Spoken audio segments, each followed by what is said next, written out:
یوسف رحمت اللہ علیہ بازار آئے تھے اور لوگوں سے کچھ پوچھ رہے تھے، تو لوگوں نے بھی دریافت کیا، آپ نے پوچھا اب تک کیا کرتے تھے؟ کہ بسم اللہ پڑھتے تھے۔ آپ نے فرمایا اس سے بہتر ابو یوسف نہیں بتا سکے۔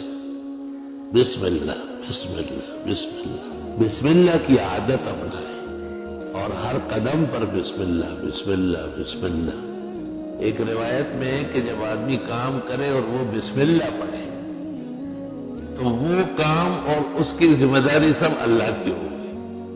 حق تعالیٰ ملائک سے کہتے ہیں کہ میرا نام لے کے شروع کیا ساتھ رہو، اور جب آدمی بسم اللہ نہ پڑھے اور کام شروع کرے، حق تعالیٰ کہتے ہیں اس کو اور اس کام کو دونوں کو رہنے دو، اس کی کوئی ضرورت نہیں، تو وہ کیا پورا ہوگا۔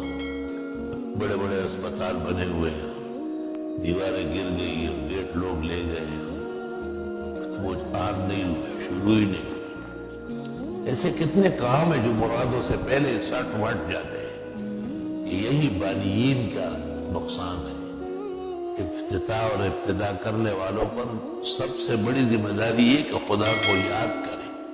اللہ تعالیٰ ہر چیز کا ابتدا اور انتہا اور ہر آن ہر گھڑی کا مالک